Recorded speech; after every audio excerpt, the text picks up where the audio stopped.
Hi hello ನಮಸ್ತೆ. ನಾನು ನಿಮ್ಮ ಪ್ರೀತಿಯ ಪಾವನಿ ಶಿವರಾಜ್.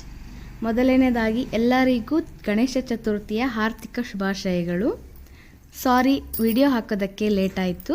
ನಾನು ಇವತ್ತು ತೋರಿಸುವಂಥ ರೆಸಿಪಿ ಗಣೇಶನಿಗೆ ಪ್ರಿಯವಾದ ಮೋದಕ ಮತ್ತು ಕಡುಬು. ಅದನ್ನು ಮಾಡಲು ಬೇಕಾಗುವ ಸಾಮಗ್ರಿಗಳು ಹಾಗೂ ಮಾಡುವ ವಿಧಾನ ಹೇಗೆ ಅಂತ ನೋಡೋಣ ಬನ್ನಿ. 1 ಗ್ಲಾಸಷ್ಟು ಕಡಲೆಬೇಳೆ ತೊಗೊಂಡಿದ್ದೀನಿ. ಈಗ ಇದನ್ನು ತೊಳ್ಕೊಂಡು ಕುಕ್ಕರ್ಗೆ ಇಡೋಣ. ನೋಡಿ, ನಾನು ತೊಳ್ಕೊಂಡು ಮತ್ತೆ ನೀರು ಹಾಕಿದ್ದೀನಿ. ಇದಕ್ಕೆ 1.5 ಇಂಚಷ್ಟು ನೀರು ಹಾಕಿದರೆ ಸಾಕು. ನಿಮಗೆ ಗ್ಲಾಸ್ ಅಳತೆ ಬೇಕು ಅಂದರೆ 2 ಗ್ಲಾಸಷ್ಟು ನೀರು ಹಾಕಿದರೆ ಸಾಕು. ಏಕೆಂದರೆ ಬೇಳೆ ಬೇಯೋದಕ್ಕೆ ನೀರು ಜಾಸ್ತಿ ಹಿಡಿಯುತ್ತೆ. ಸಾಫ್ಟಾಗಿ ಬೇಯೋದಕ್ಕೆ ಸ್ವಲ್ಪ ಎಣ್ಣೆ ಹಾಕ್ತೀನಿ. ಈಗ ಕುಕ್ಕರ್ ಇಟ್ಟಿದ್ದೀನಿ. 5 ವಿಸಿಲ್ ಆದಮೇಲೆ ಆಫ್ ಮಾಡಿದರೆ ಸಾಕು. ಒಂದು ಕಡೆ 1.5 ಗ್ಲಾಸಷ್ಟು ಮೈದಾ ಹಿಟ್ಟನ್ನು ತೊಗೊಂಡಿದ್ದೀನಿ. ಮೈದಾ ಹಿಟ್ಟನ್ನು ಜರಡಿ ಹಿಡಿದು ಇಟ್ಕೊಂಡಿದ್ದೀನಿ. ಈಗ ಇದಕ್ಕೆ 1 ಸ್ಪೂನಷ್ಟು ಎಣ್ಣೆ ಹಾಕಿ, ಎಣ್ಣೆ ಹಾಕೋದ್ರಿಂದ ಸಾಫ್ಟಾಗಿ ಬರುತ್ತೆ ಹಿಟ್ಟು. ಚೆನ್ನಾಗಿ ಕಲಿಸ್ಬೇಕು. ಈಗ ಸ್ವಲ್ಪನೇ ನೀರು ಹಾಕ್ಕೊತ ಹಿಟ್ಟನ್ನು ಕಲಿಸ್ಬೇಕು. ಒಂದಟ್ಟಿಗೆ ನೀರು ಹಾಕಿದರೆ ಹಿಟ್ಟು ಮೆತ್ತಗಾಗ್ಬಿಡುತ್ತೆ. ಹಾಗಾಗಿ ಸ್ವಲ್ಪನೇ ನೀರು ಹಾಕ್ಕೊತ ಹಿಟ್ಟನ್ನು ಕಲಿಸ್ಕೋಬೇಕು. ನೋಡಿ, ನಾನು ಕಲಿಸ್ತಾ ಇದ್ದೀನಿ. ನೋಡಿ, ನಾನೀಗ ಹಿಟ್ಟು ಕಲಿಸಿದ್ದೀನಿ. ಇಷ್ಟು ಹದ ಇದ್ದರೆ ಸಾಕು. ಚಪಾತಿಗೆ ತೋರಿಸ್ತೀವಲ್ವ, ಅಷ್ಟು ಇದ್ದರೆ ಸಾಕು. ಅದೇ ಗ್ಲಾಸಿಂದ 1 ಗ್ಲಾಸಷ್ಟು ಬೆಲ್ಲ ತೊಗೊಂಡಿದ್ದೀನಿ ಮತ್ತು ಎಣ್ಣೆ. ಈಗ 5 ವಿಸಿಲ್ ಆಗಿದೆ.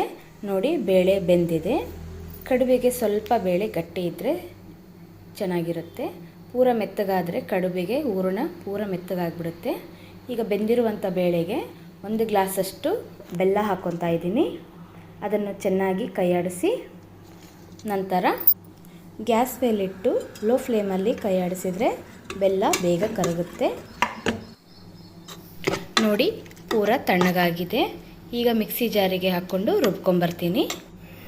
ನೋಡಿ, ನಾನು ನುಣ್ಣಗೆ ರುಬ್ಕೊಂಬಂದಿದ್ದೀನಿ. ಇಷ್ಟು ನೈಸಾಗಿದ್ದರೆ ಸಾಕು, ಕಡುಬು ಚೆನ್ನಾಗಿ ಬರುತ್ತೆ. ನೋಡಿ, ಹಿಟ್ಟು ನೆನೆಯೋದಕ್ಕೆ ಇಟ್ಟಿದ್ನಲ್ವ, ಹಿಟ್ಟು ನೋಡಿ ಸ್ಮೂತಾಗಿ ಬಂದಿದೆ. ನೋಡಿ, ನಾನು ಮೋದಕ ಮಾಡುವ ಮೋಲ್ಡ್ ತೆಗೆದುಕೊಂಡಿದ್ದೀನಿ. ಅದರೊಳಗೆ ಸ್ವಲ್ಪ ಎಣ್ಣೆ ಹಚ್ಚಿ, ಎಲ್ಲ ಕಡೆ ಎಣ್ಣೆ ಹಚ್ಚಬೇಕು. ನಂತರ ಹಿಟ್ಟು ಹಾಕ್ಕೊತಾ ಇದ್ದೀನಿ. ಹಿಟ್ಟನ್ನು ಚೆನ್ನಾಗಿ ಎಲ್ಲ ಕಡೆ ಪ್ರೆಸ್ ಮಾಡಬೇಕು. ಚೆನ್ನಾಗಿ ಎಲ್ಲ ಕಡೆ ಅಂಟ್ಕೊಳ್ಬೇಕದು. ನಂತರ ಅದರೊಳಗೆ ರೆಡಿ ಮಾಡಿರುವಂಥ ಹೂರಣನ ಇಡ್ತಾ ಇದ್ದೀನಿ. ನಂತರ ಇನ್ನೂ ಸ್ವಲ್ಪ ಹಿಟ್ಟನ್ನು ಮೇಲೆ ಇಟ್ಟು ಪ್ರೆಸ್ ಮಾಡ್ತಾ ಇದ್ದೀನಿ. ನೋಡಿ, ಈಗ ಓಪನ್ ಮಾಡ್ತಿದ್ದೀನಿ. ನೋಡಿ, ಮೋದಕ ರೆಡಿಯಾಗಿದೆ. ನಾನು ಎಣ್ಣೆ ಕಾಯೋದಕ್ಕೆ ಇಟ್ಕೊಂಡಿದ್ದೆ. ಈಗ ಎಣ್ಣೆ ಕಾದಿದೆ. ಮೋದಕನ ಫ್ರೈ ಮಾಡೋಣ. ಒಂದೊಂದಾಗಿ ಎಣ್ಣೆಯಲ್ಲಿ ಹಾಕೋಣ. ಚೆನ್ನಾಗಿ ಕೆಂಪಾಗಬೇಕು, ಒಳಗಡೆ ಬೇಯಬೇಕು. ನೋಡಿ, ಚೆನ್ನಾಗಿ ಬೆಂದಿದೆ ಮತ್ತು ಕೆಂಪಾಗಿದೆ. ಮತ್ತೊಂದು ಕಡೆ ಕಡುಬು ತಯಾರು ಮಾಡ್ಕೊಳ್ಳೋಣ.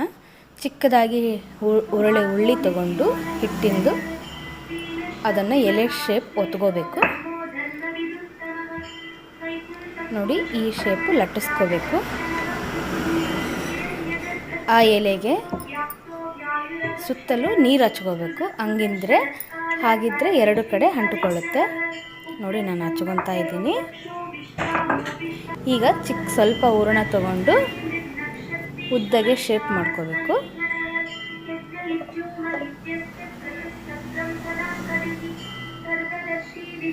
ನೋಡಿ, ಈ ಶೇಪ್ ಮಾಡ್ಕೋಬೇಕು. ಈಗ 2 ಕಡೆ ಎಲೆನ ತಗೊಂಡು ಒತ್ಕೋಬೇಕು, ಒಂದಕ್ಕೊಂದು ಒತ್ಕೋಬೇಕು. ಹಾಗಿದ್ರೆ ಕಡುಬು ಶೇಪು ಬರುತ್ತೆ. ಚೆನ್ನಾಗಿ ಒತ್ತಬೇಕು. ಇಲ್ಲ ಅಂದರೆ ಎಣ್ಣೆಯಲ್ಲಿ ಹೂರಣ ಬಿಟ್ಕೊಂಡ್ರೆ ಎಣ್ಣೆ ಕಪ್ಪಾಗುತ್ತೆ. ನಂದು ಆಲ್ರೆಡಿ ಕಪ್ಪಾಗಿದೆ, ಸೊ ನೀವು ಹಾಗೆ ಮಾಡಬೇಡಿ. ಈಗ ಕರಿಯೋಣ. ಇದು ಒಳಗಡೆ ಚೆನ್ನಾಗಿ ಫ್ರೈ ಆಗಬೇಕು ಮತ್ತು ಕೆಂಪಾಗಬೇಕು, ಹಂಗಂದರೆ ಟೇಸ್ಟಿಯಾಗಿರುತ್ತೆ.